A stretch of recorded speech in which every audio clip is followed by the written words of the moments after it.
We are glad that you're here for our latest installment of Pop Culture Pastors Hour, in which Ed Good and I chat about pop culture and how we see that through the lens of faith and justice and uh, all kinds of great things. So I'm really thrilled to welcome all of you who are uh, joining the live feed. And hello to Ed of Imago Scriptura. How have you been? I have been to Scotland and back since the last time we talked. What's new with your life? Anything you want to report? Well, the grief of the fact that Andor is done. Yes, That's prob yes, Yeah, the didn't wanting it, not wanting that show to end, but, um, I'm yeah, so, I mean, beyond that, it's, yeah, kids returning home and all that yeah. good stuff, so, yeah. Yep. Yep. Same. We have a house full at the moment. So that is exciting. So for those of you who are joining us, many of you may be repeat listeners and viewers, and so you know the drill. But for those who are new, we have been taking Andor 3 episodes at a time as they have been released. And so today we are looking at episodes 10 through 12 of season 2. And so, spoilers for anything leading up to that point, and of course, Rogue One.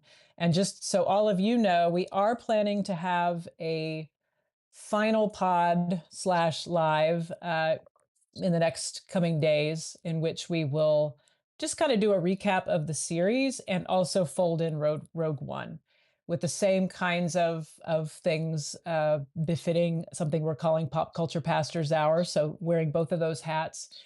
And we haven't gotten any further than this, but we have talked about how we want to mix it up a little bit, have some fun. So we're going to have some categories that we will come up with. So something fun, also just some uh, kind of Hall of Fame awards we want to give to best character or those kinds of things. So anything you want to say about that or in general about these episodes or our Well, process? I'm gonna put this out before I forget. I think we should have one category of maybe, like, the 4 characters or the 3 characters we'd most wanna have over for dinner, Oh, something yeah. like that.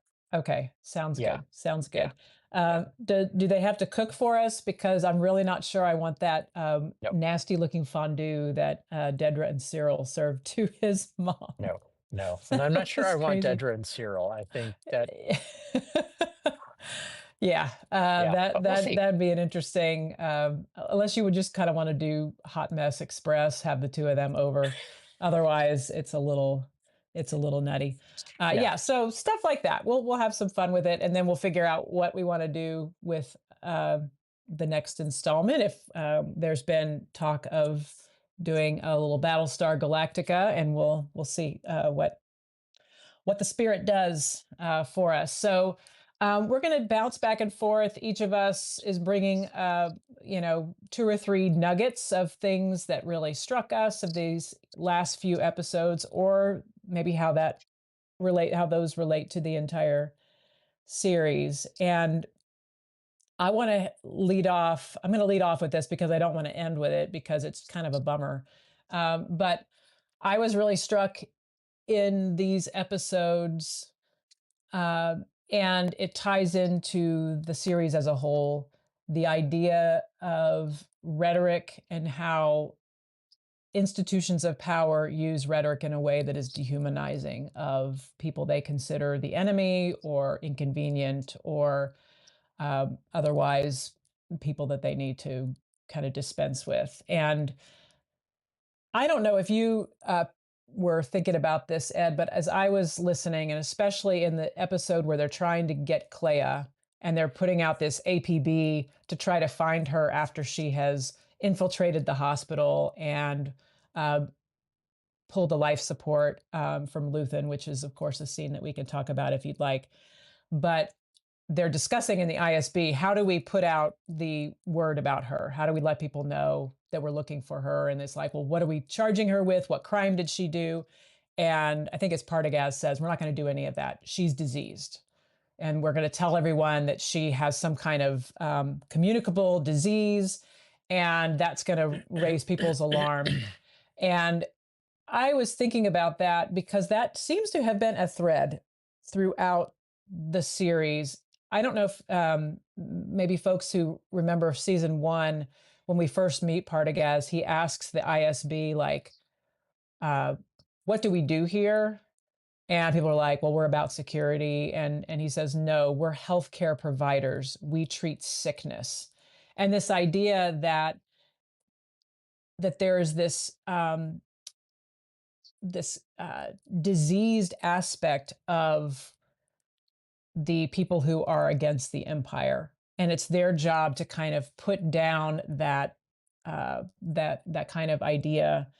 Um, and then you have this, I think, in episode 11, when they continue this idea of going after Clea because they make up this story about how she has, she's diseased. They actually call her diseased.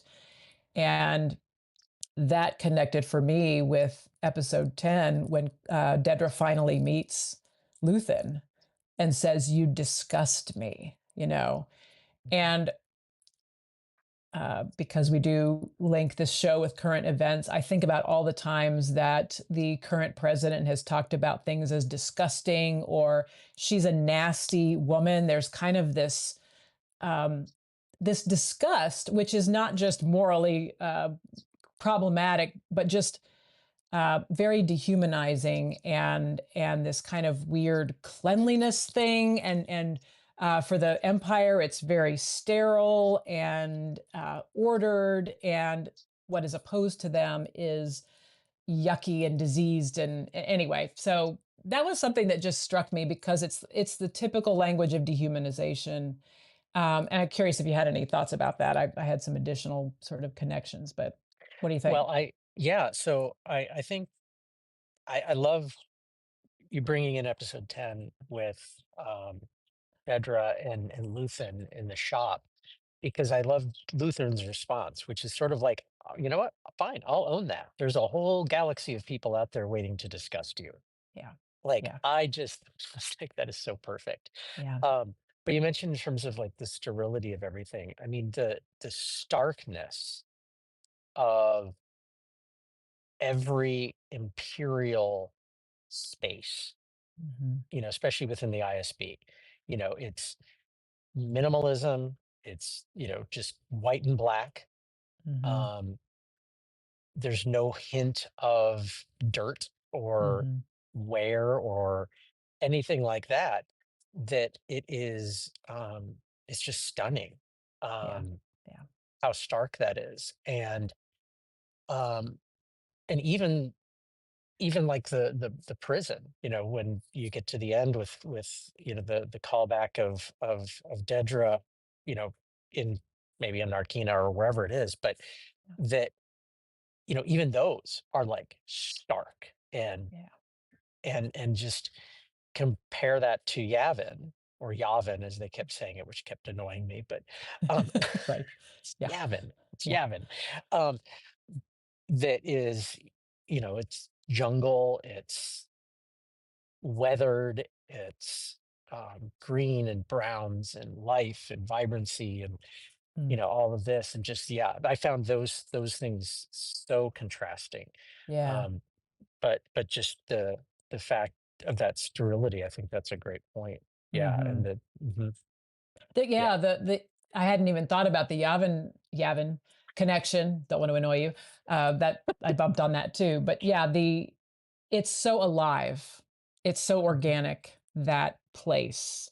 And it's kind of somewhat disheveled, despite the fact that they've just created. I mean, Yavin is Yavin. No, I'm doing it now. I'm going to be self conscious about it. Um, they're creating this as they go. So Mhm. it's not, you'd think on one level it would feel even more sterile because it's pretty new. They may be retrofitting buildings that were there, but you look at Cassian's house and it looks very lived in already, even though it's Mhm. not. And I think that is, I mean, that language of, they talk in, I think, that same episode about, yeah, Dedra says you don't want freedom. What you want is chaos. And what you're describing of how the ISB and the Empire look aesthetically really argues against that. And as I was thinking about this kind of ethic and language and rhetoric of disgust, I was thinking about um, I haven't read the book, but there's an author, Mary Douglas, who wrote a kind of an anthropology of disgust and dirt, and she describes dirt as maybe those of you who are listening have heard this expression. Dirt is matter out of place. So I saw an example of this because I was doing some research, like a piece of toast and a sock. And a piece of toast isn't necessarily dirty. You stick the sock on top of it, that's just deeply wrong, right? Or you put your piece of toast in your sock drawer. Like that is matter out of place.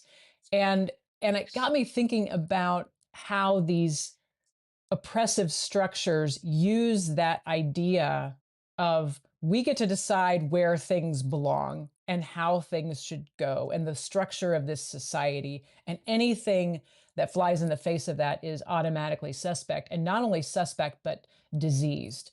I mean, and you can bring in language of genocides and was it the Rwandan genocide that referred to people as cockroaches, right? I mean, it's all of a piece. And I don't know that, I mean, they were so intentional about the themes of this show.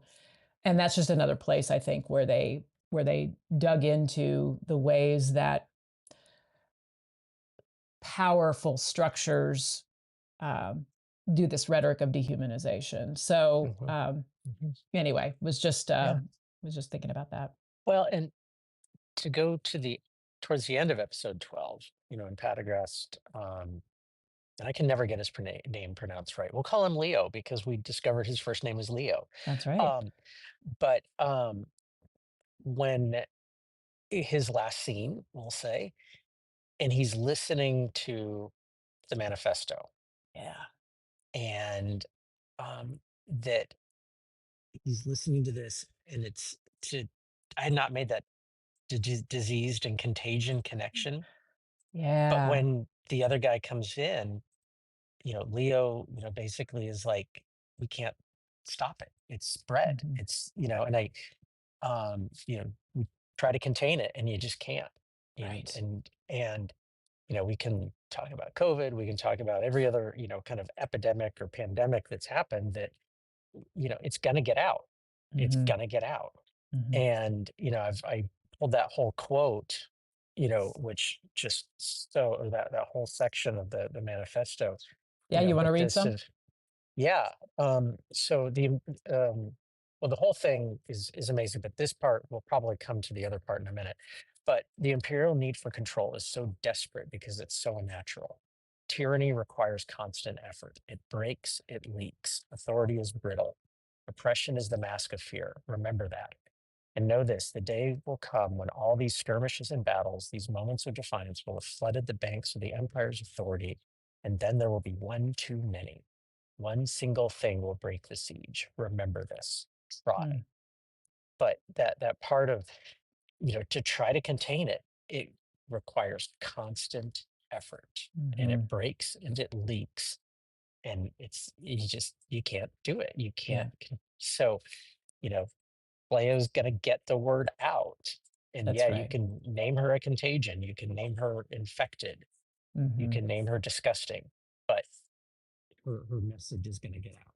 And it That's does. right.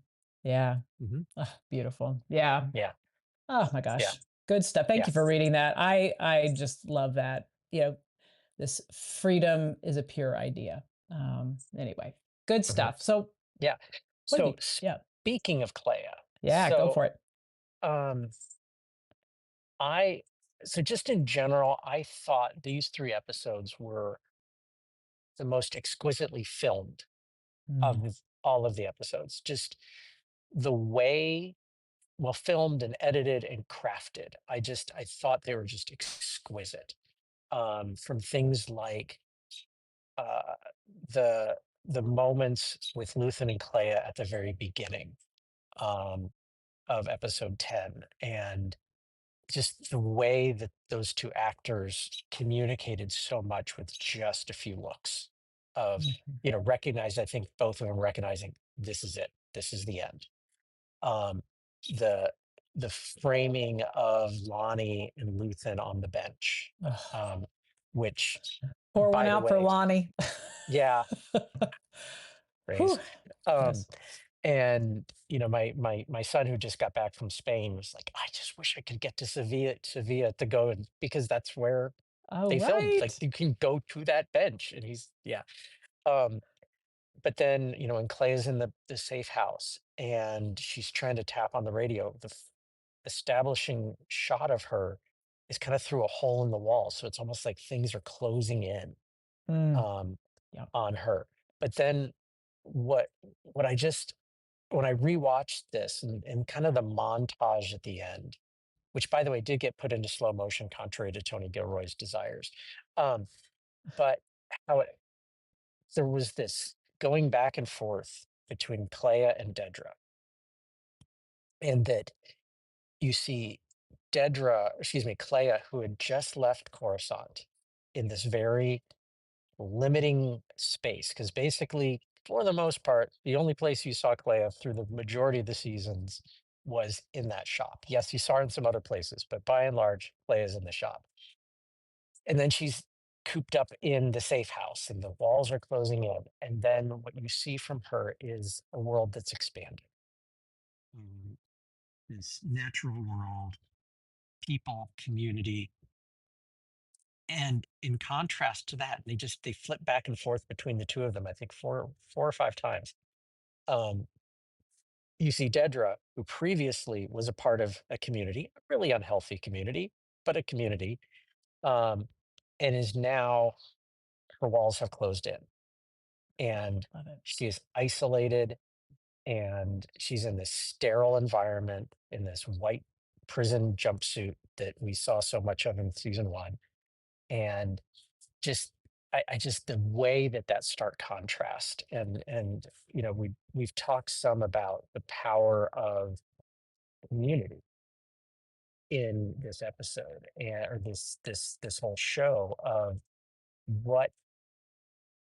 what community is and what it isn't. And the Empire shows, yes, you have lots of people working together, but the moment you screw up, you're done. Right. And um, and within the rebellion is there's grace in that, and there's community in that, there's relational, in that, and the sense of okay, yeah, we're still in this together. I mean, goodness knows how many times did Cassian steal a ship when he wasn't supposed to. Um, Yes. Right. you know, Right. Yeah. um, so I just there isn't a whole ton with that of just other than just the mirroring of Playa and Dedra that took place, and both of them who kind of were orphans, and Right. you Oh, know, that's uh, yeah, I love that. I love that comparison. And you also see, I mean, Clea is reluctant, right, to embrace or to be embraced by or to allow herself to be embraced by community. She's skeptical of it. She's never operated that way. mhm, The one of her lovely speeches in season one is, I think it's Vel asks her, "What have you sacrificed lately, or what have you done lately?" She said, "I don't have lately. I have always." And that there's plates on the floor from the plates that she's spinning and letting things drop. So she's fashioned herself along with Luthen as orchestrators of things in a similar way to what the ISB does. Like, let's put these pieces in place, right? And and yet the community, just as you've described, I mean, yeah, they keep kind of forgiving. I mean, Cassian keeps taking ships away, and they're like, "Oh, it's Cassian, like we need him, and we're not just gonna write him off. We're gonna try to give him the benefit of the doubt and keep him around."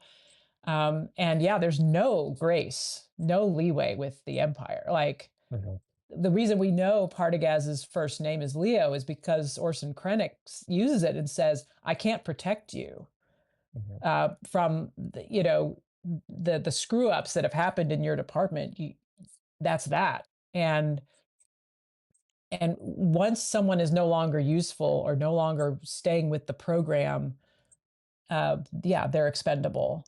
And mhm, we see that the antithesis of that with and then the rebellion is far from perfect, right? I mean, Clea gets there and doesn't exactly get a hero's welcome It's Mhm. like, well, we're not even sure we believe your story.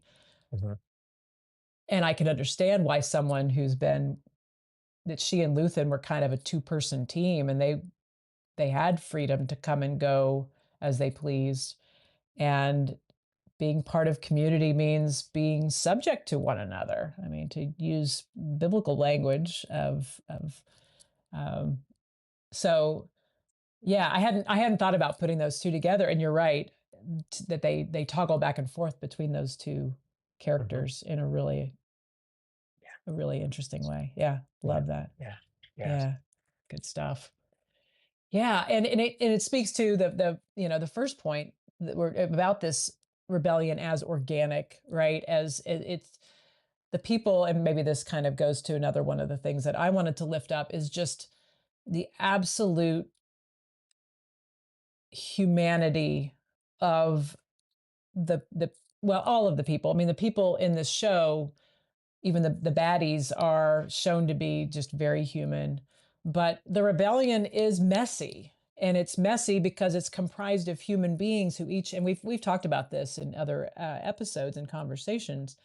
Um, but what struck me this time as an expression of that, and how um, that this rebellions are built on hope, but they're also built with people and their connections to one another and the sacrifices that they make and all of this.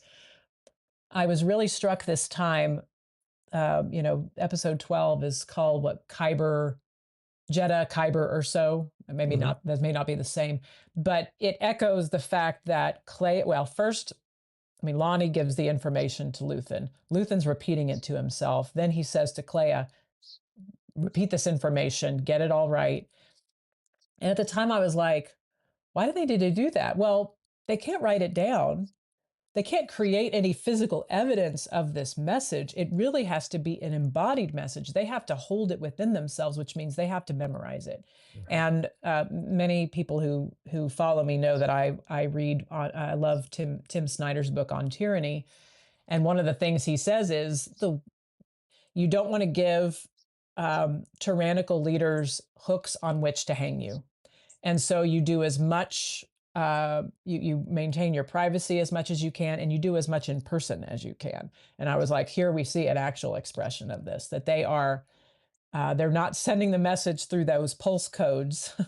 Mhm. And I don't know whether they could. I guess they have some version of Morse code, so theoretically they could, but that's too dangerous. It has to be person to person, and yet that is super fragile, right? Any Mhm. link in that organic chain, and the message dies.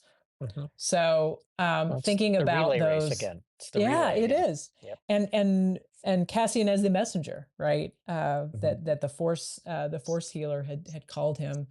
Um, so just highlighting the vulnerability, the tenderness, and the kind of tenuousness, I guess, of how these rebellions and these resistances happen just through imperfect people like us. So, Mhm. Mhm. And yeah, any thoughts? well, yeah, in a relay race, I used to run track when I was in junior high and high school, and I hated running relays Yeah, because because you could be having the great race and then you just have that one screw up on a pass and you're done.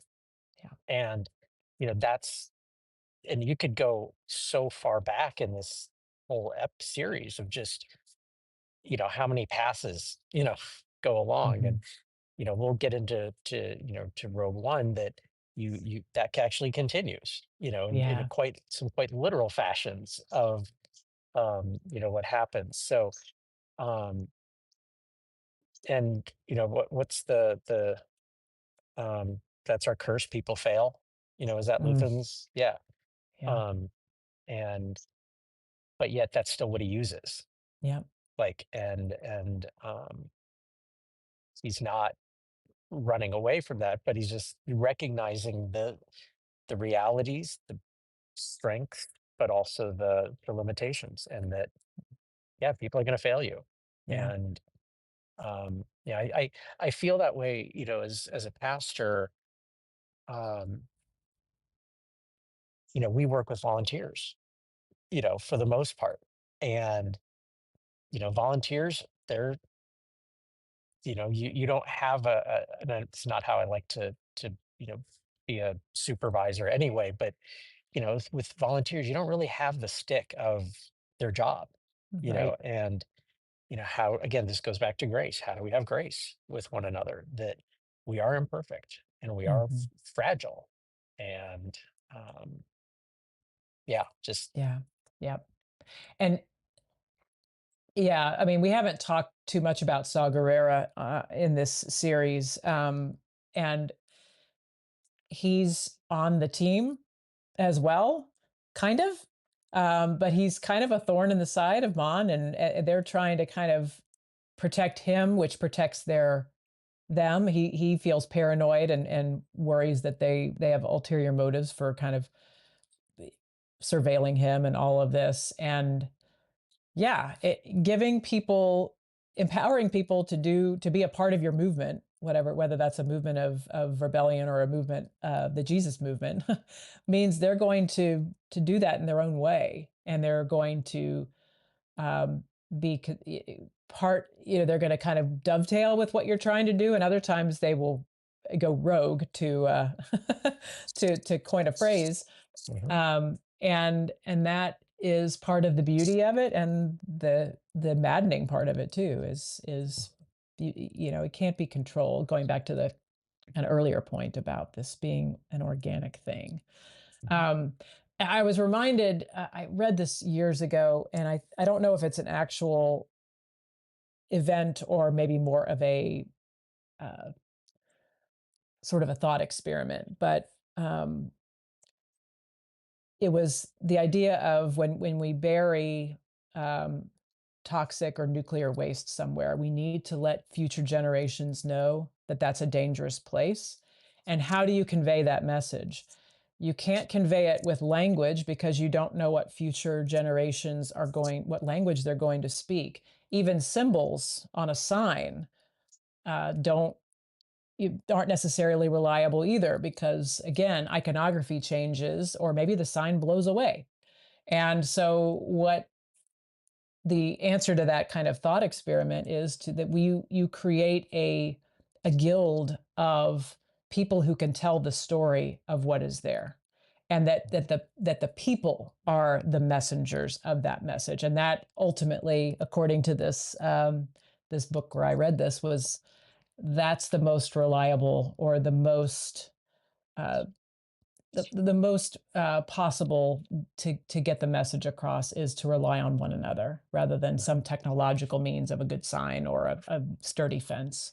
And mhm, I think there's something really beautiful about that, uh, beautiful and tenuous about mhm, that the answer is us. Like we're all, to quote Teresa of Avila, like Christ has no hands but ours. mhm, Um, mhm. so Yeah, the answer is yeah, always us. Yeah, yeah. yeah. Well, okay. So So yeah, speaking of passing along to generations, so I know where you're headed, I think. yes, you do. So, so we had a bit of a controversy in our house as the series finished, and I actually had predicted. I think I'd made the prediction to the folks in my family that we would see Bix pregnant at the end of episode 12. I just Wow. kind of had this gut feeling that they would pull that out, Uh-huh. because they would have to have Bix. Some, like, how is Bix, and also had to make sure B was okay. Yes. Very important. B is going to be fine. Um, but my one of my daughters was, well, actually both of them, in fact, but especially one was quite upset and annoyed and ticked off about, Bix just, ends. We see the end of Bix's story, the end of episode 9, and then the next time we see Bix is her holding a baby at the very, basically the epilogue of this episode, and a question of what is that, playing into sort of the trope of, basically, is ultimately a woman's place just to bear children, Mhm. and that she'd had this role of a mechanic and a revolutionary, and and so forth all throughout. And then all of a sudden she's out. And the next thing you see is just, the very traditional kind of maternal image. Um, what does that do in terms of diminishing her? Does it diminish her? Does it lift up the fact that she's literally carrying a physical manifestation of hope in the next generation? Um, so, it was a very interesting debate that has been still going on in our house periodically since the episode aired. So, yeah, I just my first reaction, I'll be honest, was, That's perfect." Like, I really did. And then, of course, hearing my daughter's perspective of, "Okay, yeah, maybe there's something to that." And for as much as we've lauded the show, did it kinda make a bit of a misstep with that? Mm, Um, mm, and yeah. I can go both ways. That's what I told my daughter, who's kind of the most vocal about this, um, that I actually I can hold both. That, yeah, I can see that perspective, absolutely. But I also see how it very much fit. And it actually, to me, gave a better explanation of why Bix left. Mhm. Yeah. Because in the and actually in the little coda, or the little 10-minute documentary clip, I there was one key thing. They did confirm in that Bix was pregnant at the end of 9. Okay. And so, that was kind of an important thing. Um, so that was more of the seems to be more of the motivating factor for her leaving, as opposed to just, I need to, like, make sure Cassian keeps going in this. Uh-huh. But if he knows we're going to have a child, there's no way he's going back out, you know? Mhm. Mhm. Yeah. I, uh, I didn't bump on it at all, and I normally do with stuff like that. I definitely relate to the kind of, "Here we go again." And for whatever reason, I think I texted you afterward that there were 2, like 2 and a half really, like, legitimate gasps as I was watching this episode, the final one, and one was that. I was legit surprised, so I didn't call it the way you did. The other one was Dedra in that Narkina 5 type prison. That shot was just, oh, wow. Yeah, And brutal. we've talked about that a little bit before of just the absolute disposability of people who no longer, uh, com you know, contribute to the Empire's objectives. The half gasp was seeing Perrin with Davos Golden's wife, former wife. Don't know what was going on there.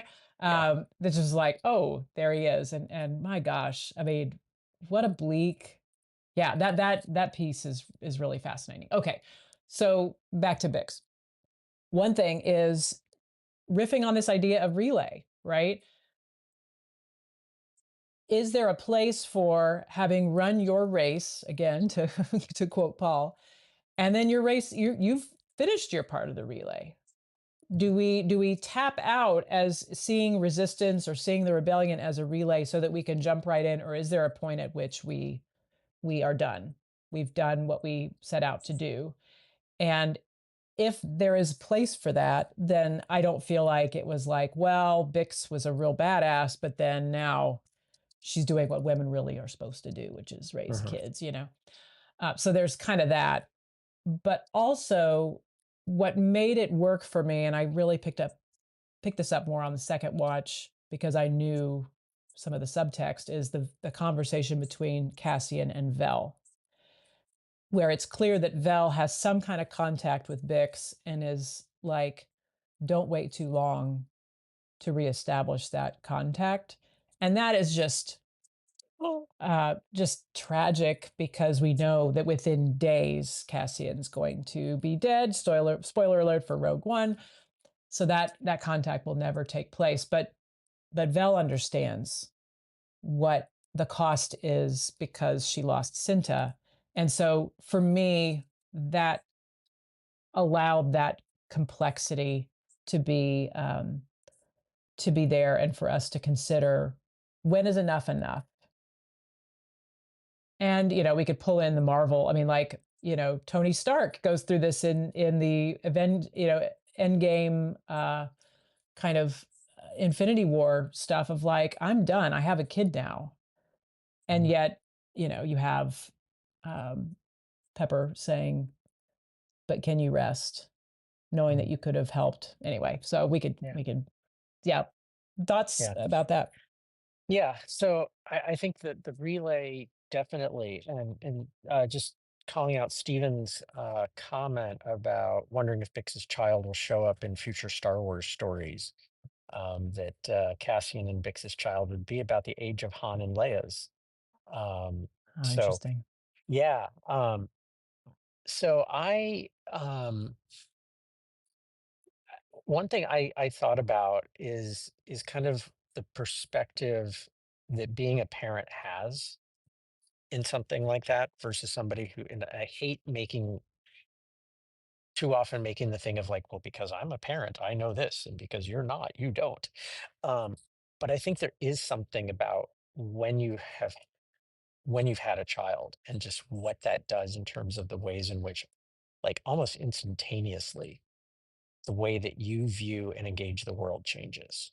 Mhm, And that the risks you might have taken before are not going to be the same risks you take now, because that little one, or even as I've got now, you know almost all 20-year olds pluses in my house, um, that I've got someone else who is counting on me and is relying upon me.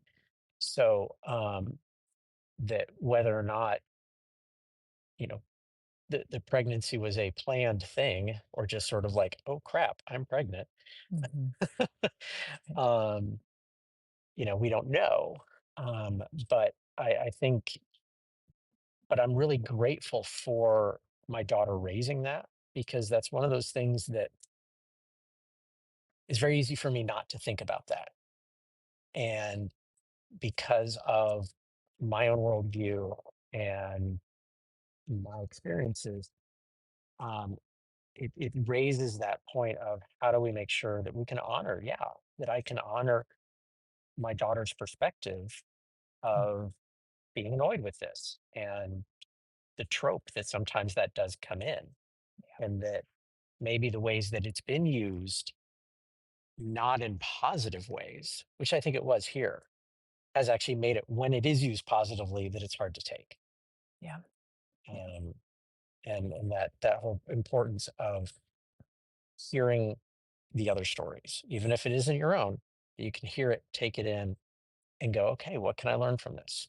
mhm, yeah, yeah. And to Stephen's question, which hello, Stephen, colleague, uh, there's something about, you and I, Ed, have talked about Last Jedi and how much we love that movie. Okay, so spoiler for Last Jedi if you're here and wanting to not be spoiled. But what I found really refreshing about that story, and I know it was controversial among many, is the idea that Ray wasn't anyone special, that her parents were just random people. In fact, Mhm, maybe not. Um, and and so part of me, like, it does feel like Disney, there could be a little bit of Disney kind of not hedging its bets, but planting a seed of like, maybe we will create, you know, Cassian, the Andor, the lineage, right? And now there's this special, at least force sensitive, because I think you could make the argument that Bix mhm, was force definitely. sensitive, right? But maybe that child just grows up and just has a better life because of this father that the child never knew, and just gets Mhm, to live as a kid and not be part of the greater story. mhm, So it could go either way. But yeah, yeah, I definitely want to honor those for whom that sounded it was an off note, mhm, for that, and especially for yeah, Bix's character. mhm, She went through a lot. And there wasn't quite, I think a lot of us worried that she wasn't going to survive this series. And then that becomes those of you who know the term fridging, which is the kind of, we're going to kill this female character to provide motivation for the male character to seek revenge or to get more involved or, whatever. And that's a trope that's just used over and over again. And I'm glad they didn't go there. And you could make the argument, as your daughter did, that they kind of went there in a different way. right? Hmm. Oh, how Yeah. sad, that she has this child and Hmm. that child will never know their dad. So, Yeah. Yeah. Yeah. yeah. Well, so my final little piece that I wanted to debrief with you is something that's come up as a theme, I think, with us in the past. But I was really intrigued by this idea of Dedra as a scavenger, and it really sounded a note of commonality with kind of Luthen and Clea. You see them kind of selling these trinkets as when Clea is younger, and of course that evolves into this shop with all of these beautiful items, which are not trinkets. They're extremely valuable and expensive.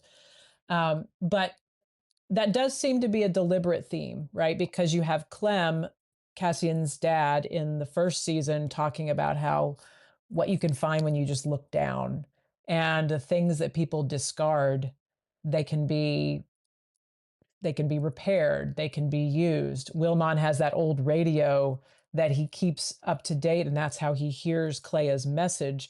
That radio system is an older technology too.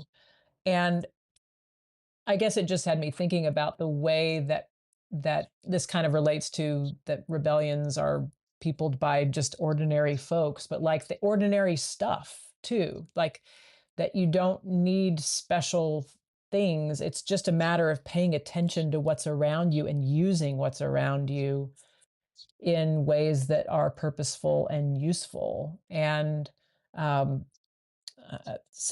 and the idea that Dedra, her she kind of does her work through this close look at things and how do they connect to one another? How do they relate? I just found that intriguing, and I don't know kind of what to do with it, but I thought that was an interesting kind of sub theme. It was sort of not a primary theme, but just a through line, I guess, for the Hmm. series. Yeah. Yeah. And it's kind of a through line with a lot of Star Wars also. I mean, the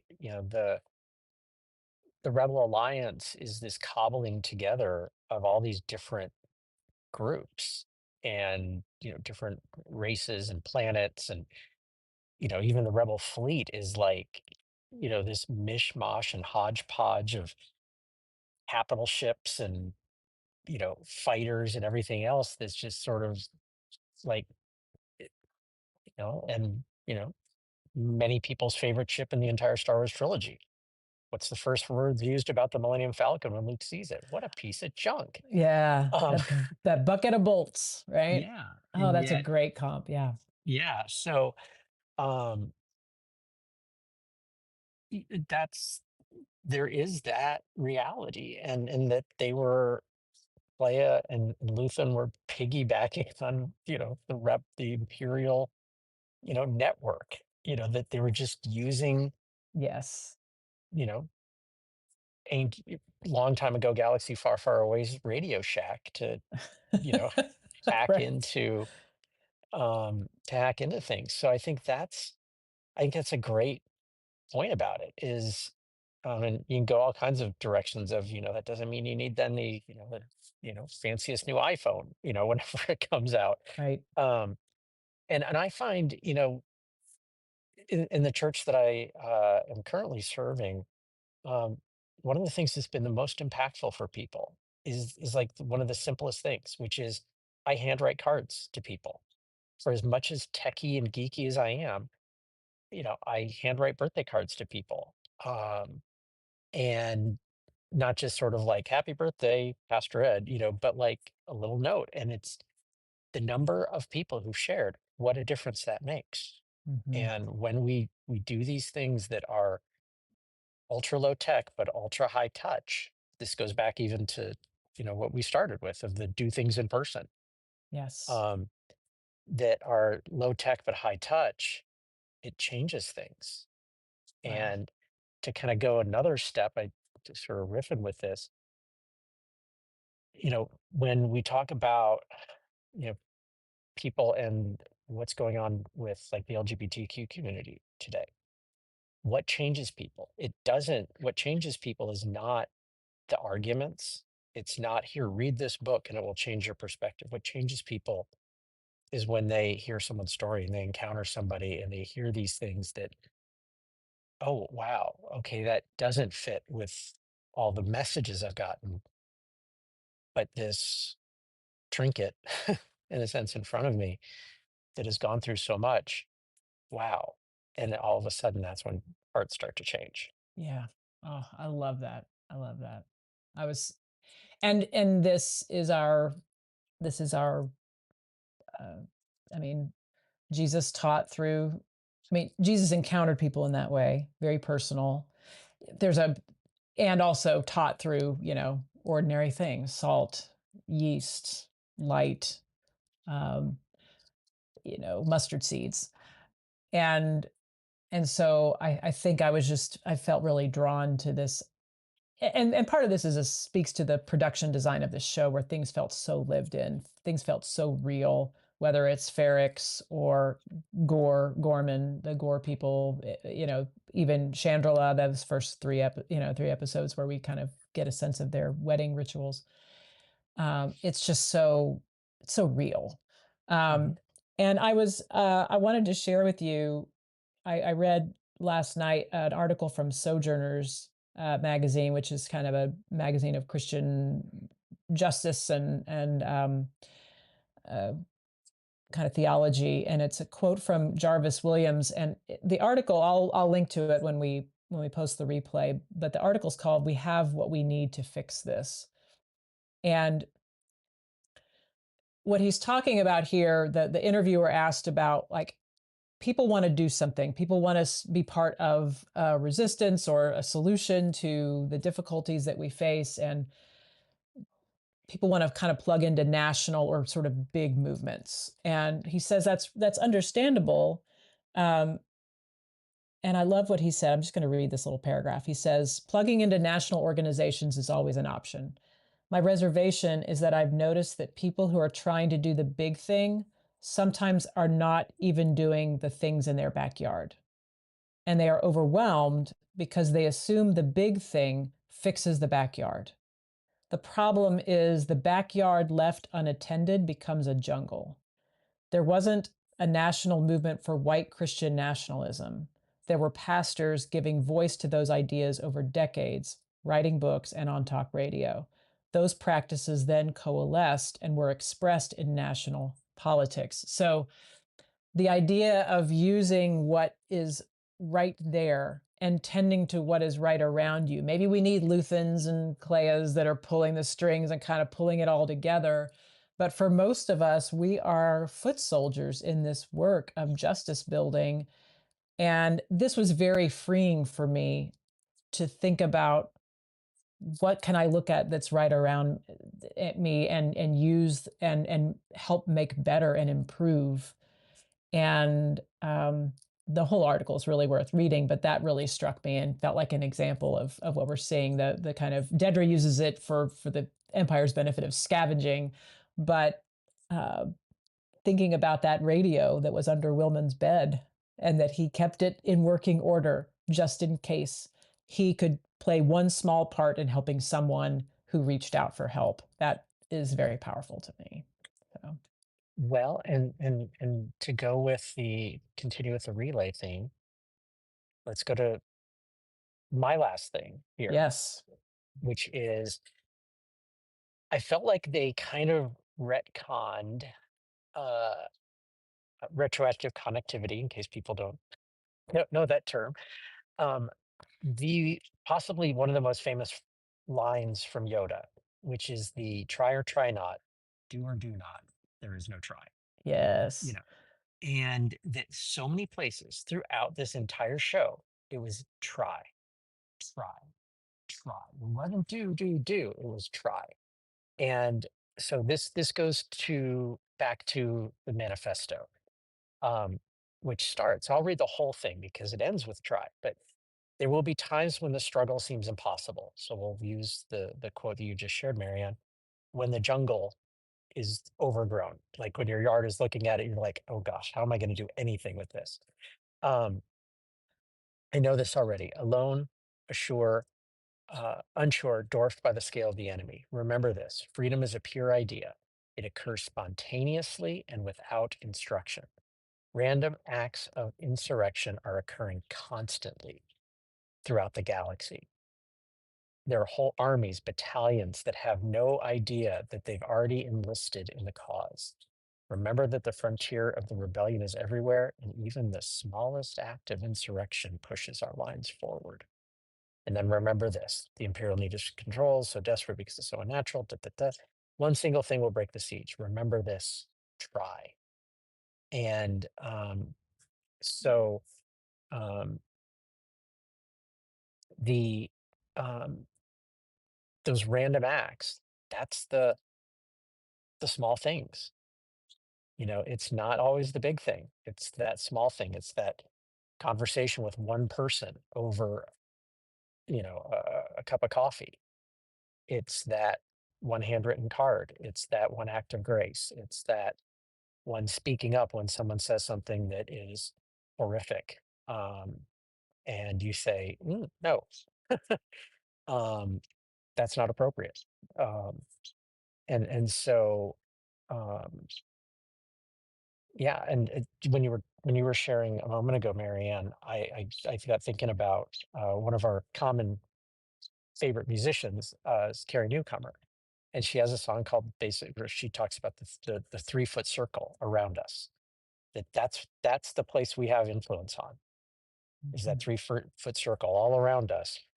I can't necessarily influence what's 20 yards away, but I can do that 3 foot around me. Like, as far as I stretch my arms out, I can make a difference in there. Yeah, I Um, love that. and when all of us start doing that, yeah. Mhm. Mhm. I saw on Reddit someone got a tattoo of the alliance kind of symbol with the word try underneath it, and I thought, now Mm, that's some good ink right there. Um, and let's throw in some, and we go from Andor to T.S. Eliot, his quote, which I've used in workshops and things, that says, um, "For us, there is only the trying, and the rest is not our business." I'm paraphrasing, but that's the faith response. That's the, to use the language that you and I track in. We leave the outcome to God. We do what's ours to do, and within our own 3 feet, and and that's just what that's all we can do. Um, so I absolutely love Nemec's manifesto, and I wonder, maybe this is one just to ponder as we close. I'm so fascinated by Partagaz's, like, he's listening to the manifesto, and then the other guy whose name I can't remember, the other ISB guy who's that supposed to guy. take him down Mhm, to, to meet his fate. It seems like Partagaz, he just seems sad, and I wonder if he, in the end, understood in a way that he did not before, or if he's just kind of looking at it for himself. Wow, I failed, and I'm gonna face the consequences. But there's almost this suggestion that he realizes, at the very least, he realizes that his efforts were for naught. And mhm, someone on, did I put this here? Yeah, someone on Reddit said Partagaz in the end realizes that he was building sandcastles to try to fight the tide. And I thought, what a beautiful expression of what he, and the content of this manifesto, that it just cannot be stopped, and that mhm, tyranny is the unnatural thing, and that freedom, this pure idea, lives on, yeah, even among imperfect people who, fall short and get distracted and go off and have a baby. If you want to kind of put it that way. So, yeah, it's it's really a really incredible place to end the mhm, story. But yeah. then it doesn't really end, does it? We get yeah. No, no, and that's I thought it was so.